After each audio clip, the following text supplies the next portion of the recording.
ada pertanyaan tadi dari saudara Alvin. Tadi dia bertanya, eh,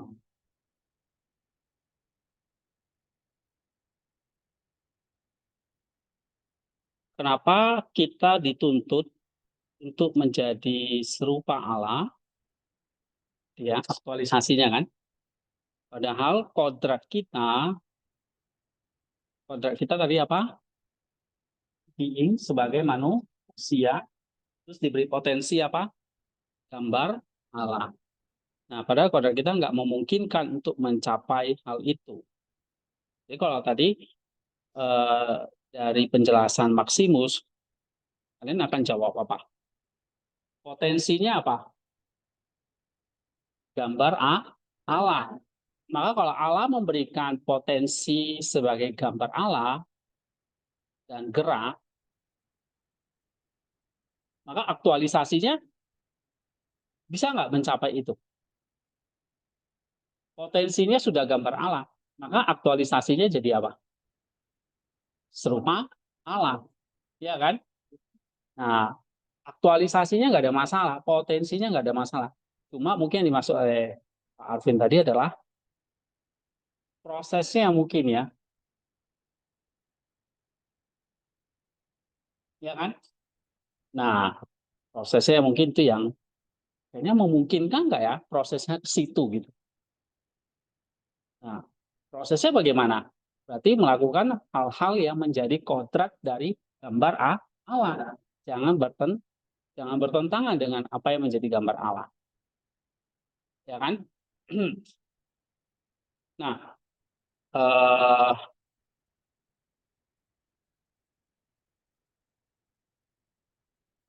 jadi kalau kita lihat di sini ya, kamu baca,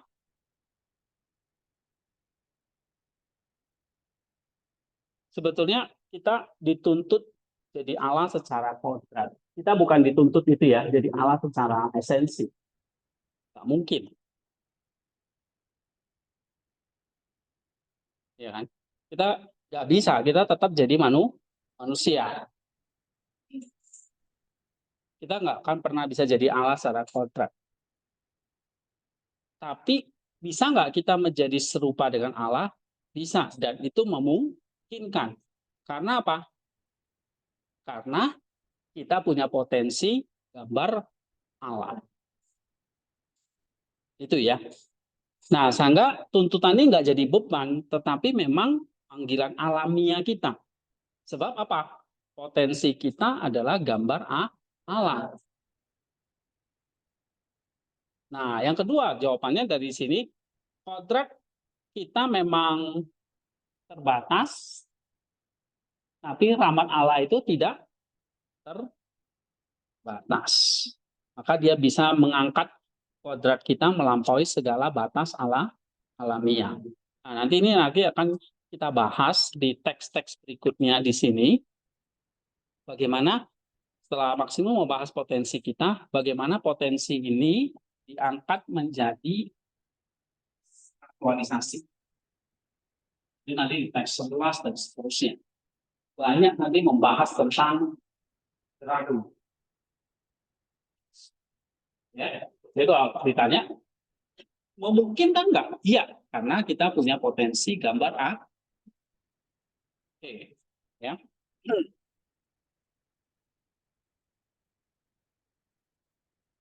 Nah, sekarang kita mau bahas yang keempat. uh,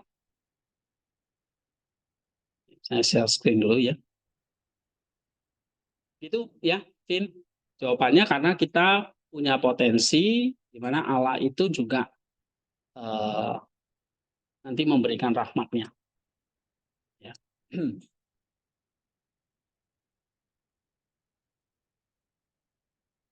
Yang keempat sekarang ini. Oke, kita nggak usah baca Inggrisnya biar lebih cepat ya. Penjelasannya langsung. Uh, Oke, ini teks ya, ini salah tulis. Teks 4 ini adalah puncak dari argumen apophatics yang dimulai di teks 1. Oke. Maximus di sini secara sistematis menerapkan 3 kategori tadi. 3 kategori itu apa saja? Being, potentiality, actualization. Ya, itu being, potentiality, actualization. Ya, kepada Allah. Ya, jadi ada origin, intermediary, consummation, ya kan? Atau being, potentiality, actualization. Nah, nggak bisa diterapkan kepada Allah. Baik itu yang secara generik maupun khusus ya. Nah, kemudian dia juga menegaskan di sini, di teks 4, peran Allah sebagai author yang melampaui atau transcending dari semua realitas. Ya. Nah, di balik itu semua dia adalah sebagai penulisnya atau autornya. Nah, coba kita lihat yang pertama ya. Allah bukan being, bukan potensi, bukan aktualisasi. Nah, dia tulis begini, God is not a being either in general or in any specific sense of the word. Jadi dalam pengertian secara umum, generik maupun secara khusus ya. So he cannot be an origin. Nah, ini Maximus berulang kali mengatakan ya. Nah, jadi di sini Maximus menggunakan kata being atau hon dalam bahasa Yunaninya ya. On dalam 2 tingkatan.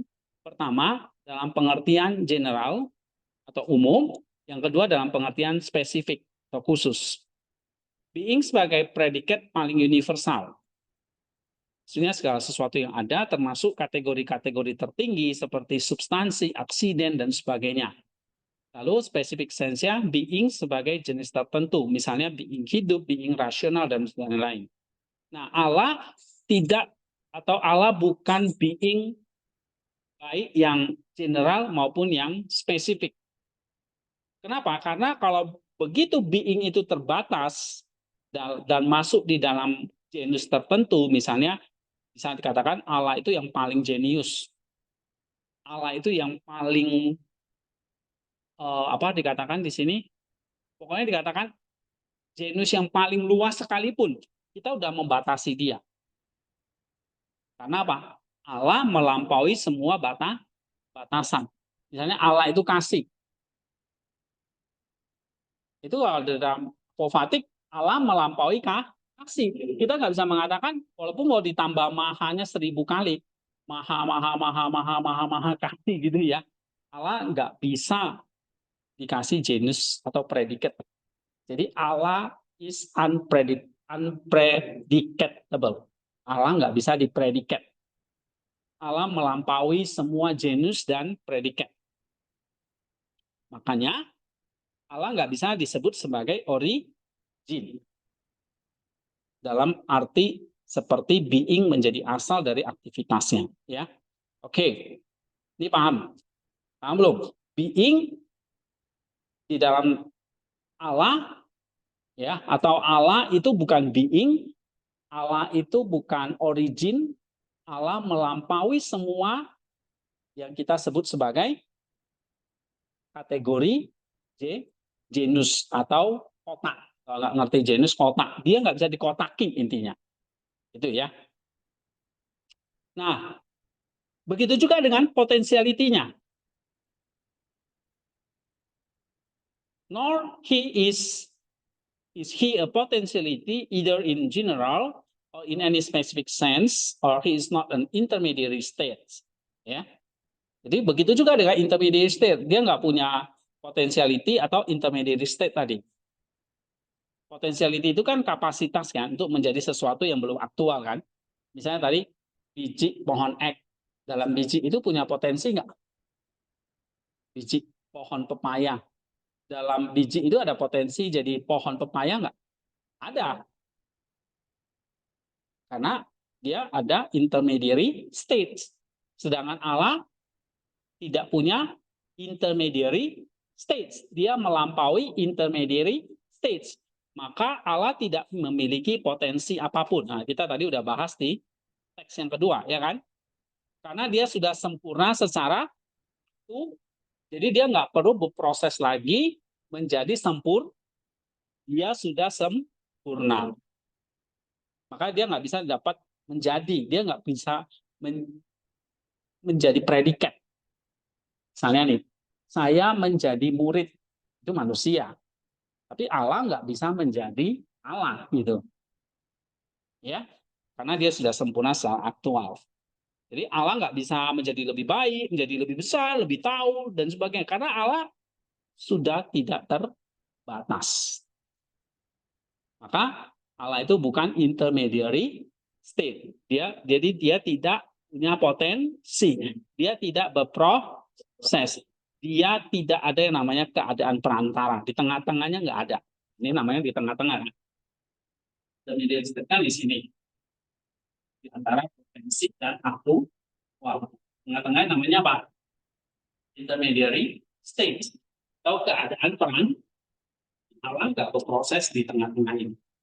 Karena dia melampaui, karena dia sudah sempurna secara kuat. Ya. Jadi Allah itu bukan intermediate state, tidak mengalami yang namanya proses aktualisasi. Tidak mengalami namanya proses aktualisasi potensi. Allah tidak berproses. Oke. Nah, kemudian masalah aktualisasi, aktualisasi itu apa? Realisasinya kan dari potensi kan. Saya tadi dalam biji pohon X, di dalamnya ada potensi, berarti aktualisasi jadi pohon X, ya kan? Nah, aktualisasi itu apa? Realisasi dari potensi. Nah, tadi dalam teks 3, aktualisasi itu adalah consummation-nya. Tahap akhirnya dari aktivitas yang berasal dari ini. Nah, Allah bukan aktualisasi dalam pengertian itu. Karena apa? Aktualisasi itu mengandaikan adanya potensi yang mendahului. Ya, Allah tidak punya potensi, berarti dia nggak punya aktualisasi. Sehingga Allah nggak bisa disebut apa? Oh, Allah itu ada konsumasinya dari satu proses. Nah, yang ada di dalam ciptaan. Jadi, kalau kita ciptaan, ya ada akhir dari gerak. Nanti akhir dari gerak, kita menjadi serupa dengan Kristus. Selebihnya kita mengalami ekspektasi, gitu ya. Nah, tetapi Allah tidak memiliki akhir. Nah, sehingga di sini Maximus sudah menutup semua kemungkinan untuk memasukkan Allah ke dalam skema origin, intermediary, dan consummation yang berlaku bagi ciptaan. Selesai. Tidak ada ruang untuk itu. Ya. Nah, tetapi di dalam tulisan yang teks yang keempat, dia pakai satu yang namanya kata patik. Dia sebagai penulis. Dia sebagai yang melampaui. Nah, he is the author. Jadi yang menulis ini siapa? Allah. Ya, dia apa? Author dari being. Artinya apa? Dialah yang menciptakan segala sesuatu yang ada. Tapi dia juga secara simultan adalah entity transcending being. Dia melampaui being ini. Tidak ada being yang dia ciptakan, ya, yang serupa, yang maksudnya selevel dengan dia. Oke? Karena ciptaan semua mengalami being, kinesis, aktualisasi, tapi dia tidak.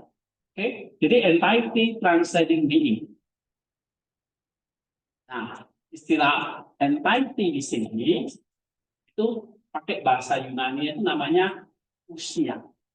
Transcending itu berarti super, melampaui ya. Super premene, being itu enak ya, itu enak.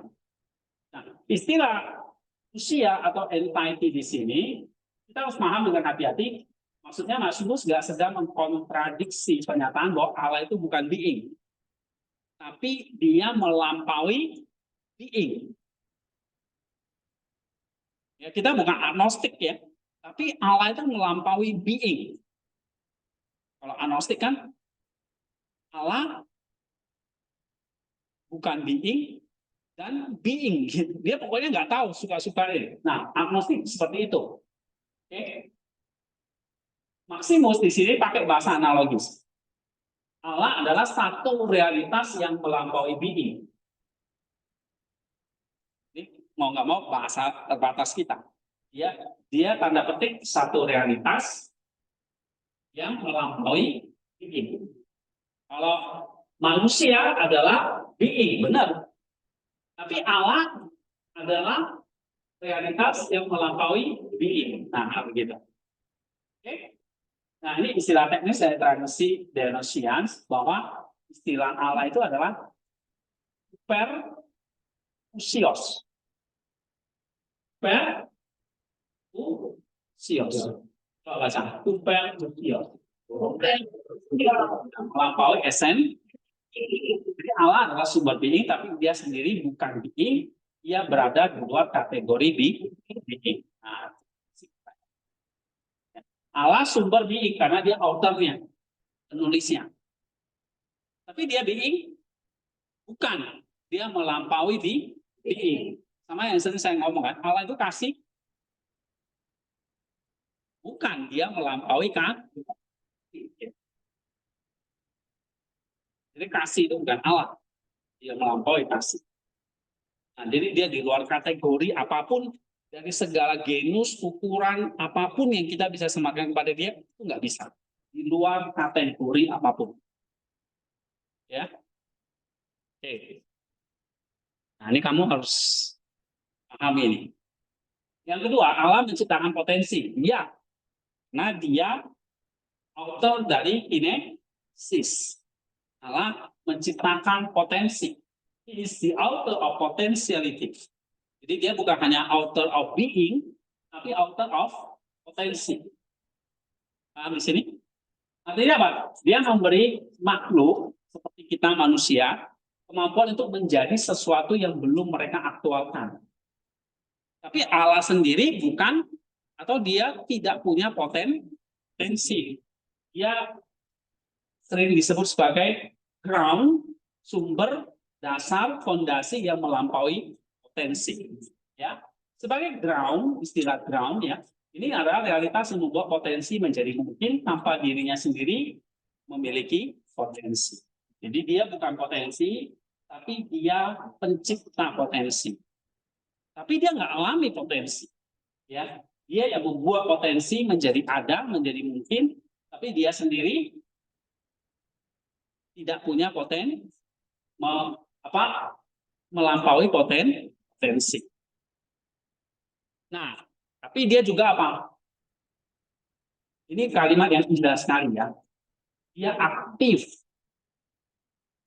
dan inexhaustible states of all actualization. Nah, jadi terkait tadi pertanyaan siapa tadi? Alvin, bisa nggak manusia itu mencapai aktualisasinya?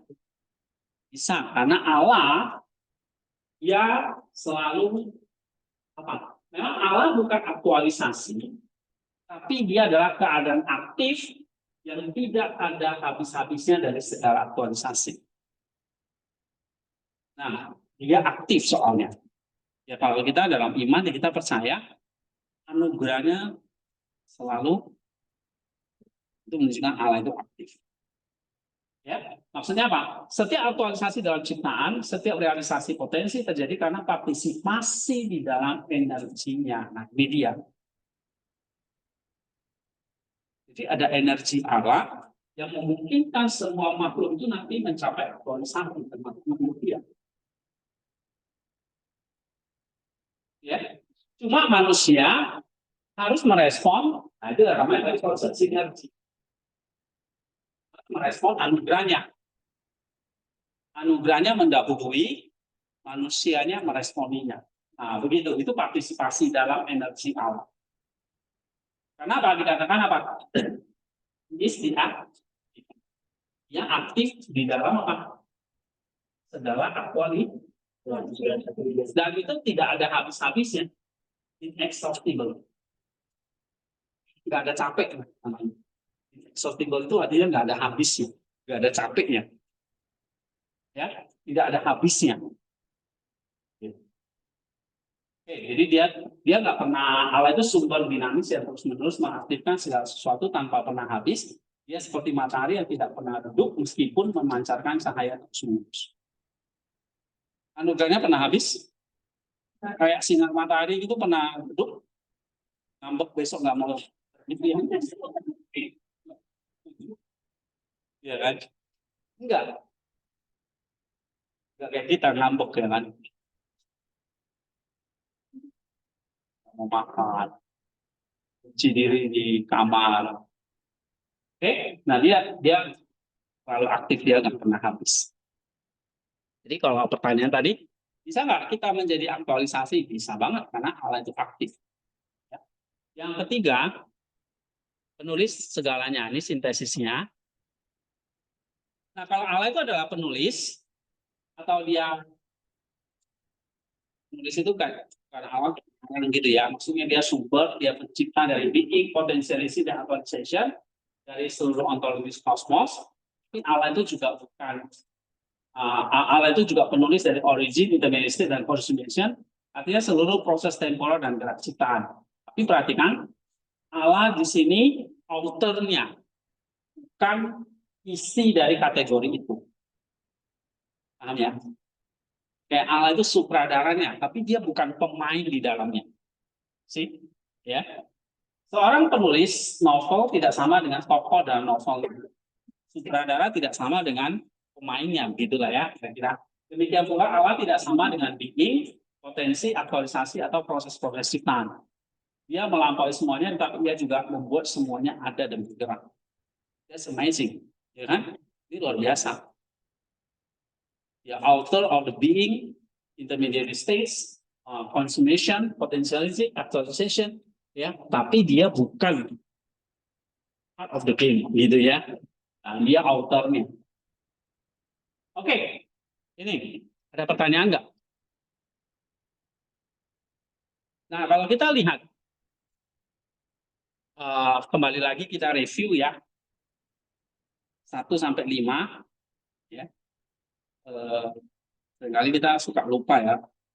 Ya, saya bikin ringkasannya tuh 1 sampai 5 seperti ini. Kalau teks 1 tadi fokusnya apa?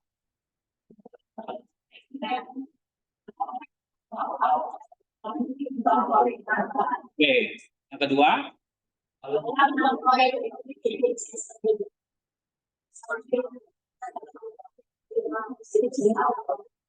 yang melampaui origin dari consummation atau thinking potensi kualitas, gitu ya. Nah, yang ketiga,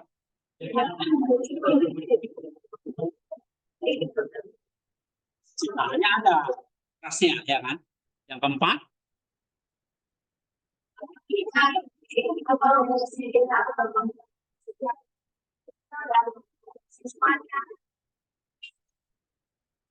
jadi nanti teks yang kelima kita akan bahas ini masalah ion atau waktu, ya. Ini adalah dimensi di mana origin, intermediate, consummation itu berlaku.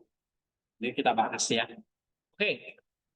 Jadi teks 4 itu menjadi jembatan. Jembatannya ya, karena Allah itu author, oke, antara teologi apofatik teks 1 2 nanti dengan kosmologi dan seterusnya. Kita akan bahas nanti teks 3 5 dan seterusnya. Bagaimana ini berproses ya sampai nanti aktualisasi. Gitu. Ya. Jadi teks 1 2 3 4 itu kerangkanya, kerangka berpikirnya kamu harus kuasai. Nah, dia menegaskan bahwa Allah sama sekali berbeda dari ciptaan, tetapi dia adalah penyebab dan tujuan dari ciptaan, itu intinya ya. Oke, sekarang apa implikasinya kita belajar ini? Ini penting sekali, jangan cuma tahu, ya, tapi apa doa kita, implikasi kita. Yang pertama apa? Nah, ini jelas melawan ajaran yang di luar sana tuh berseliweran. Ada panteisme, ada deisme, ya. Nah, panteisme mengajarkan apa? Coba baca. Setiap panteisme. Ateisme atau Allah sebagai semesta. Allah bukan being, potensi atau aktualisasi dalam arti apapun yang melampaui kemampuan. Iya, jadi kita nggak percaya paham panteis. Panteisme ngomong apa? Hah? Iya, Allah itu ada di mana-mana di alam semesta. Nah, alam semesta itu adalah Allah. Nah, kita nggak percaya. Kenapa?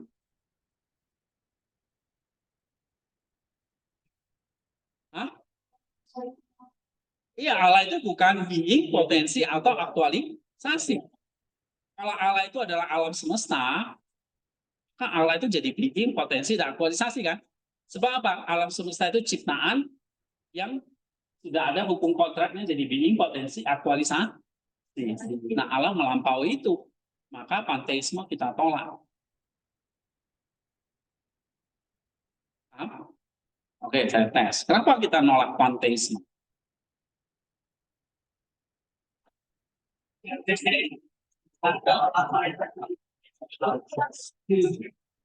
Kenapa kita nolak panteisme?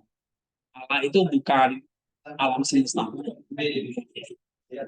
Iya, Allah author dari semesta itu. Dia bukan alam semesta itu, ya kan? Tapi dia pencipta alam semesta. Dia bukan being, dia bukan potensi, dia bukan aktualisasi dalam arti apapun. Titik. Dia melampaui semua ciptaan. Jawabannya ya. Tapi Allah itu juga bukan deisme. Nah, deisme itu ngomong apa sih? Coba baca. Deisme atau Allah menciptakan dan membiarkan. Salah karena Allah adalah penulis yang terus-menerus menjadi sumber being dan aktualisasi.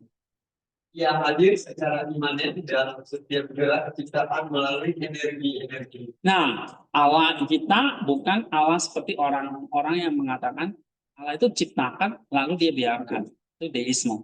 Kita nggak percaya, kita menolak paham deisme. Kenapa? Kok kita menolak deisme? Karena iya, dia aktif secara terus-menerus kan. Kalau dia hadir dalam setiap ciptanya melalui apa? Energinya. Jadi kamu lihat pohon itu kok bisa bertumbuh. Pohon yang kecil yang kita tanam, kita siram setiap hari, bertumbuh jadi besar. Itu kenapa? Itu bukan karena nggak ada Allah, itu karena Allah yang memberi pertumbuhan melalui apa? Jadi Allah nggak membiarkan, ya. Nah, kita menolak Islam karena Allah itu penulis yang terus-menerus menjadi sumber dari being, potensi, dan aktualisasi. Oke, implikasi yang kedua adalah ini juga menjadi dasar untuk teosis yang sehat ya. Jadi ini pertanyaan Alvin juga. Coba baca soalnya kita bersatu dengan Allah karena Allah adalah aktif dan inexhaustible state of all exposition. Partisipasi kita dalam energi ilahi memungkinkan kita untuk diaktualisasikan menuju keserupaan dengan Allah. Iya, iya. Oke, terus tadi ada pertanyaan yang kedua tentang apa tadi ya?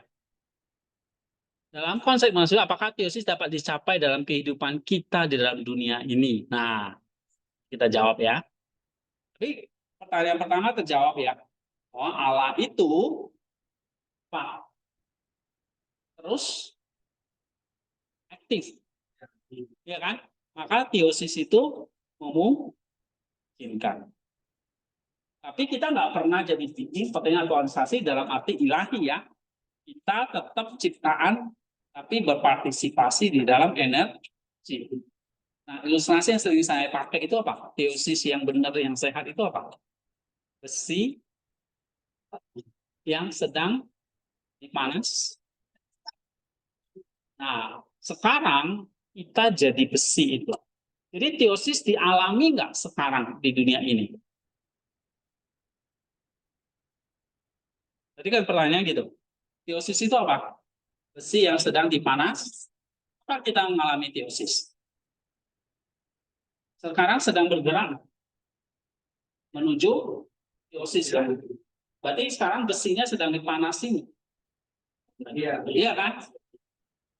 Panasnya itu apa? Energi siapa? Allah. Besinya kita. Ini analogi aja ya. besinya manusia nih, kita. Tapi untuk mengalami teosis, Allah itu aktif dengan energinya.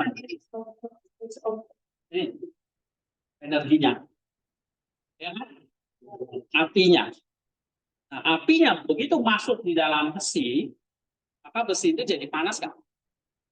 Nah, besinya jadi nyala nggak? Nyala kan? Hitam, sekarang jadi merah. Benar kan? Nah, itulah teosis. Nah, waktu kita ngalami teosis itu di mana? Ya, ketika kita sudah sedang gerak dalam kinesis. Jadi dialami nggak sekarang? Iya, tapi belum. Jadi sempurnanya adalah konsentrasi. Oke, ya, tapi belum. Nah, itu jawabannya. Oke. Nah, yang C sekarang. Ya. Setiap kali kita berkata Allah itu ada, kita harus ingat bahwa dia bukan being dalam pengertian biasa. Setiap kali kita berkata Allah itu baik, kita harus ingat bahwa kebaikannya melampaui konsep baik kita. Oke, tadi ulangi ya. Jadi kalau Allah itu being, maksudnya Allah itu baik, diimbangi dengan apofatiknya. Nah, baik itu melampaui konsep. Nah, ya. X4. X4 melatih kita untuk selalu menambahkan melampaui pada setiap afirmasi tentang Allah. Allah itu kasih, mau harus tambahin. Kasihnya melampaui konsep kasih kita. Oke.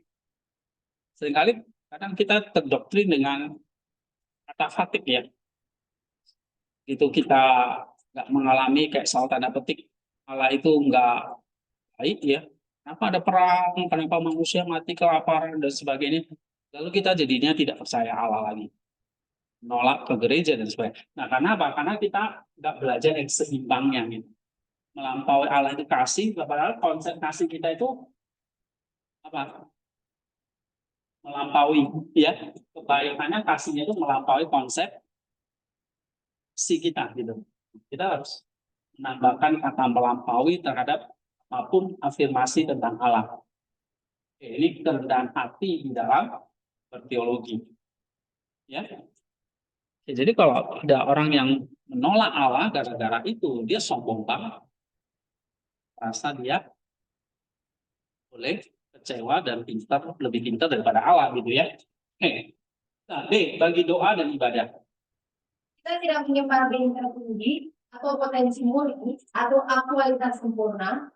Konsep-konsep filosofis itu berguna tetapi tidak memadai. Nah, tapi kita menyembah Allah yang melampaui semua itu, yang tidak dapat dijangkau oleh pikiran kita, tetapi yang dengan bebas memilih untuk menyatakan dirinya dalam Yesus Kristus. Nah, jadi kalau kamu belajar tentang Allah yang kayak tadi yang ya tidak bisa kita jangkau dengan pikiran kita, tapi begitu dia mewahyukan diri di dalam Yesus Kristus, kita jadi bersyukur banget. Kita bisa kenal Allah, walaupun mungkin sedikit melalui Kristus, melalui kitab suci. Ya, jadi belajar teologi itu justru membuat kita tuh makin agung kerendahan, ke tingginya Allah dan semakin rendahnya kita. Ya, jadi nggak ada yang perlu kita sombongkan. Ya, maka ini adalah di dalam doa ya kita berdiri di hadapan misteri yang sekaligus adalah penulis keadaan kita. Ya. Oke. Nah, sekarang ringkas teks di dalam tabelnya. Oke, coba baca. Kategori being berarti Allah bukan. Baca langsung. Being bukan berarti being dalam arti umum atau Ya. penulis being adalah dan realitas yang melambung harmoni. Dia bukan being, dia adalah penulis being. Ya. Terus Potensiality bukan potensi dalam arti apapun. Penulis potensi dan ground yang melampaui potensi. Iya. Dia penulis potensi, tapi dia bukan potensi. Terus Actualization bukan aktualisasi dalam arti apapun, Keadaan aktif dan tak habis-habisnya dari segala aktualisasi. Iya. Terus? Origin, intermediary, dan consummation. Bukan origin, intermediary, consummation. Nulis dari setiap origin, intermediary, dan consummation. Iya. Jadi dia bukan origin, intermediary, bukan consummation yang melampaui itu. Ya. Tapi dia juga adalah penulis dari setiap origin, intermediary, dan consummation. Ini mulai familiar ya dengan istilah-istilah Timus. Oke. Origin, asal, intermediary, keadaan perantara ya, consummation, sempurnaan. Oke, sekarang kesimpulan. Teks 4 adalah Teks 4 adalah mahakarya keseimbangan teknologi K. Maximus, tidak jatuh ke dalam ekstrim apofatik mode. Atau yang hanya mengatakan apa yang Allah lakukan. Iya. Atau ekstrim apofatik murni yang mengklaim tahu persis siapa Allah. Seimbang. Ya, teologi itu apofatik dengan kata fatik si balance di sini. Terus Yang melakukan keduanya, negasi total untuk membersihkan berhala. Lalu afirmasi yang hati-hati untuk menunjukkan bahwa Allah adalah sumber segala transcendensi dari semua realitas. Nah, kan dikatakan Allah itu bukan ini. Terus dia kasih, oh Allah itu adalah authornya, penulis dari ini. Nah, itu jadi seimbang. Afirmasi dengan negasi. Ya. Oke, Allah bukan being. Allah bukan being, tetapi Ia menciptakan being. Nah, itu keseimbangannya. Allah bukan being, tapi Ia menciptakan being. Jadi bukan being itu kan negasinya, negatifnya kan. Menciptakan being itu positifnya. Paham nggak? Jadi mesti balance. Tadi saya bilang Allah itu kasih, tetapi kasihnya melampaui konsep kasih yang kita bisa pikirkan, ya kan? Si manusia. Itu balance-nya itu penting. Ya. Terus? Allah bukan potensi, tetapi Ia memberi potensi. Nah, negasi kan? Itu kan negatif. Beri itu positif. Nah, begitu. Terus? Allah bukan aktualisasi, tetapi Ia adalah sumber aktualisasi yang tak habis. Nah, itu balancing-nya. Allah bukan aktualisasi, apofatik kan? Tapi dia sumber aktualisasi. Atau apa? Atau ya. Jadi ada apo, ada kata. Di balance itu. Terus? Dan yang terpenting, Ia adalah penulis dari seluruh drama ciptaan. Dari origin atau penciptaan, dari stage atau pemeliharaan dan sejarah keselamatan, hingga consummation atau ekstaton. Ia menulis cerita, tetapi Ia sendiri tidak terkurung dalam cerita. Nah, itu dia. Ya sutradaranya. Tapi dia sendiri tidak terkurung di dalam aktor-aktornya itu. Oke? Atau tidak terkurung dalam cerita. Terus? Maka, marilah kita menyembahnya bukan sebagai sesuatu di antara yang lain, tetapi sebagai sumber segala ada yang melampaui segala ada. Enggak di kalimat ini. Jadi kita menyembah Allah yang bukan sesuatu tanda petik ada di antara yang lain. Ini nanti kayak panteisme atau deisme jadi, ya kan? Gitu. Tapi dia sumber segala yang ada, yang melampaui segala yang ada. Dia sumber segala kasih, tapi dia melampaui segala kasih. Dia harus seimbang. Allah itu kasih atau katik, tapi dia melampaui segala kasih. Itu apofatik. Allah itu baik, ya. Tapi kebaikannya melampaui semua kebaikan atau melampaui semua konsep baik yang kita bisa paham. Ya kan? Jadi ini. Yang melampaui sumber segala yang ada. Oke, terus. Dan dalam penyembahan itu, kita menemukan bahwa ia juga pribadi yang mengasihi kita dan menyatakan dirinya dalam Kristus. Di teks yang kedua, nih, nah ini saya udah selesaiin ya. Oh ya, kan ini ya. Nah, nanti kita akan belajar ini. Terus teks yang kedua, kita akan banyak bahas tentang inkarnasi. Ya. Nah, ini 400 lebih halamannya.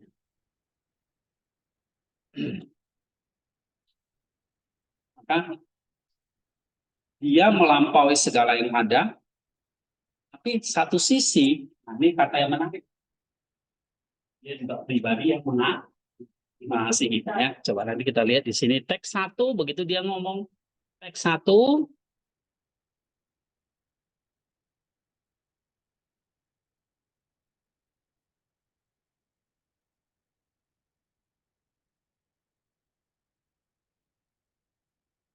nah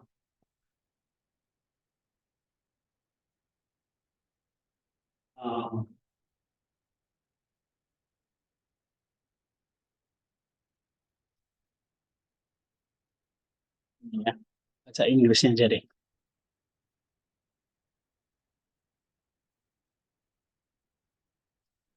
Oh, nah ini teks 1-nya ya. Itu dia ngomongin Allah itu tadi yang sangat apofatik, itu masuk ke teks yang kedua, second century, teks yang pertama. Nah, dia ngomong di sini. Ada pribadi Allah, yaitu Bapa, Putra, Roh Kudus yang saling mengasihi.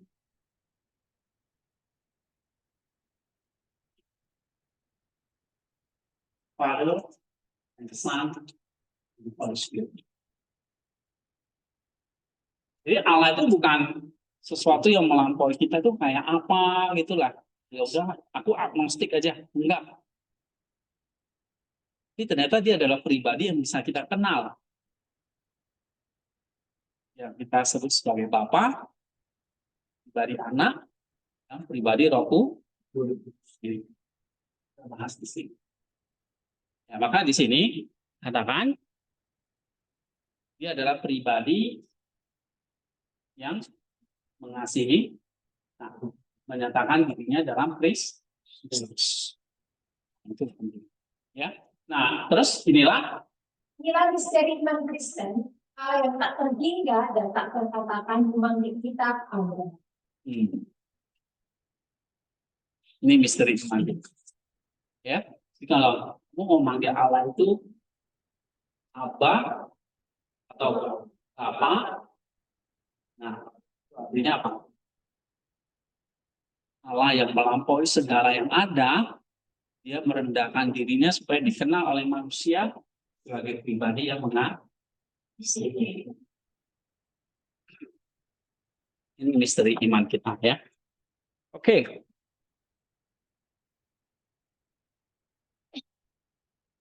Mau lanjut?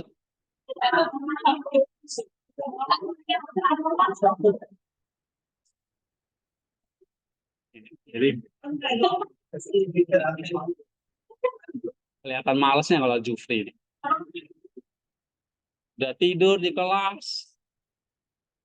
Kan? Kalau udah mau selesai paling semangat. Ya. Oke. Nah, apa yang kalian pelajari hari ini? Feedbacknya.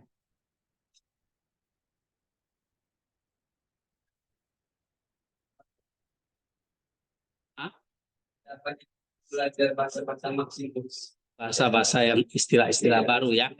Oke. Terus?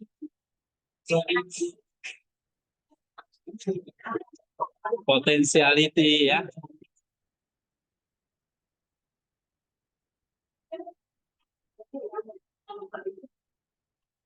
Terus apa lagi? Selain istilah baru apa? Hah?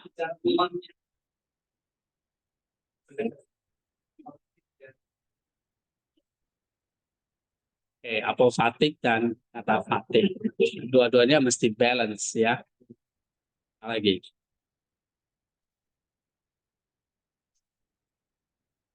Hmm? Apa Clara? Kamu dapat apa hari ini? Aku dapat bingungnya Pak. Nggak apa-apa. Saya jawab ya itu berproses. Apa? Apa lagi? Saya sebenarnya Kalau manusia potensinya apa? Gambar Allah tadi ya. Jadi di teks 11 dan seterusnya itu banyak bahas tentang itu. Karena bagi Maximus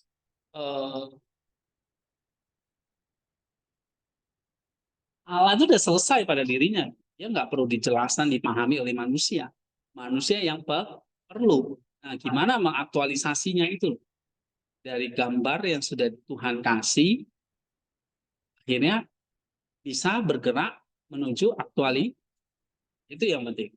Ya, nanti kalau kamu baca di teks-teks, mungkin 11, 12, dan seterusnya, itu banyak bahas itu.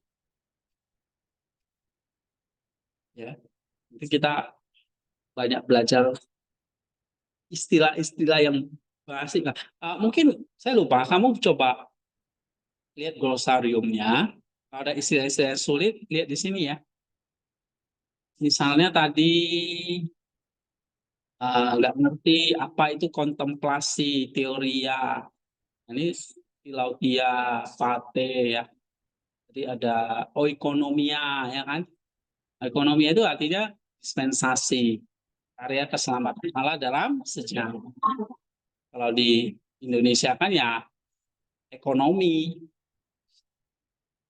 tapi bukan ekonomi cabang ilmu IPS gitu ya. Oke. Nah, ini ada beberapa glosarium yang bisa kita pakai. Oke. Apa ada pertanyaan?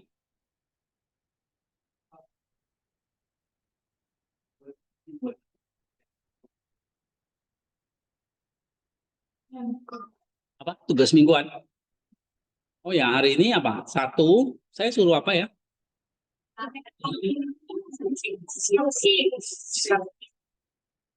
seminggu Pak. Dari tanggal sampai Diskusinya ya.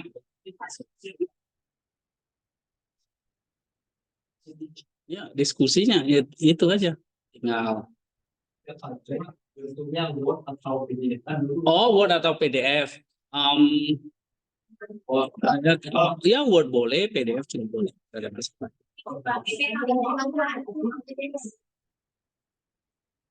Ya. Hah? Udah pintar sekarang.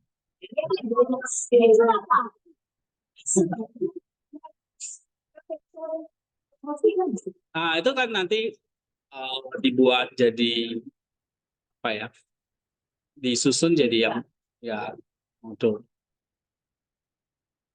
Ada lagi feedbacknya?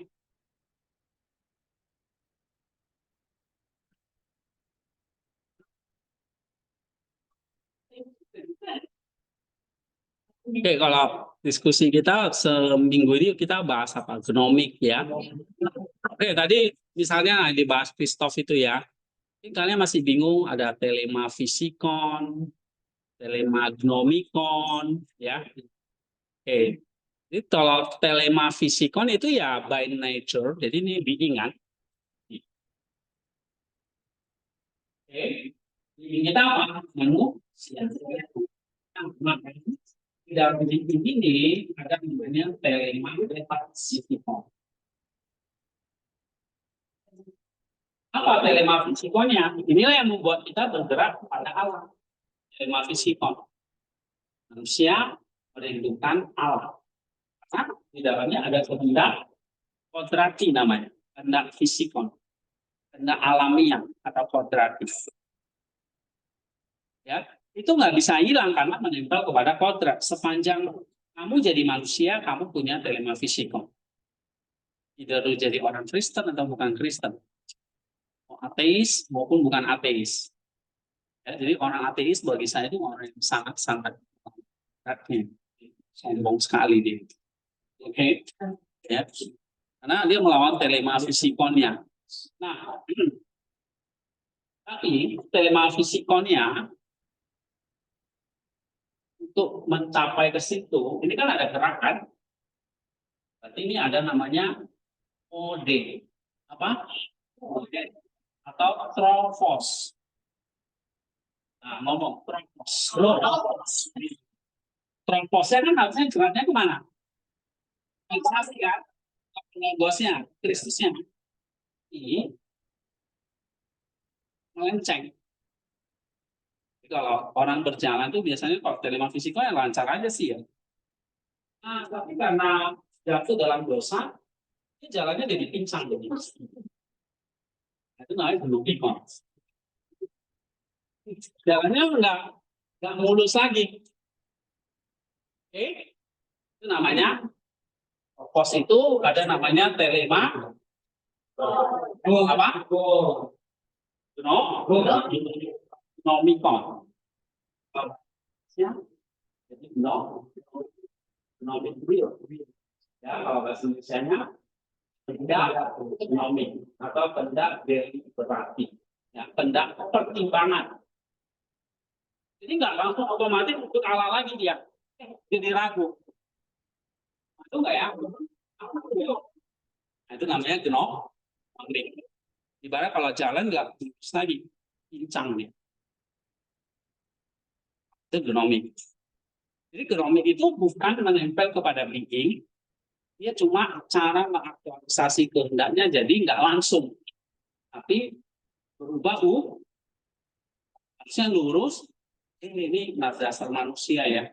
Disuruh lurus dia malah belok, masuk sawah kan akhirnya. Nah itu gnomik. Oke, jadi gnomik itu modenya tropos kita menggunakan terang ini gimana? Nah, waktu Kristus di Taman Getsemani, dia punya kehendak gnomik nggak? Ada ragu-ragu nggak ya? Nggak ada. Dia hanya ada apa? Telema fisikal. Dia nggak ada sedetik pun dia tidak mau, dia tidak tahu. Ya, telema fisikolnya diarahkan kepada Allah. Tapi kok dia takut, Pak? Dia sampai berdoa, tes darah dan sebagainya. Nah, itu karena apa? Telema fisikon itu kan kontraknya harusnya aktualisasi hidup. Sekarang tanda petik kayak dia dipaksa apa? Disuruh mati di atas kayu salib. Nah, itu jadinya kehendak kodratinya yang harusnya hidup, tanda petik dipaksa untuk mati. Itulah dia di situ membuat dia jadi gentar. Tapi bukan dalam pengertian dia ragu-ragu, dia nggak mau, bukan itu. Gentaran dia itu karena apa? Telema fisikonya disuruh melawan naturnya. Natur dari telema fisikon itu harusnya hidup, bukan mati. Ya, nah itu sering saya bahas ya. Kamu bisa baca nanti apakah Yesus itu punya kehendak gnomik, ya. Kehendak gnomik itu namanya kehendak apa? Jadi selalu ragu. Nah, Kristus tidak punya itu. Yang ada dia kasih contoh nih. Telema fisikon yang benar adalah menuju kepada Allah. Sekarang kita punya gnomik. Gnomikmu itulah yang harus kamu arahkan kepada itu, ya. Oke, nanti kita berdoa. Arvin masih ada? Ada, Bro. Oke. Ada pertanyaan, Vin? Nanti di chat aja deh ya. Kamu bertanya, silakan. Nanti kita jawab. Ada soalnya yang bisa jawab. Ya? Oke. Kalau gitu kita suruh dia doa dulu. Ya. Ya. Ya, Sonia. Yesus,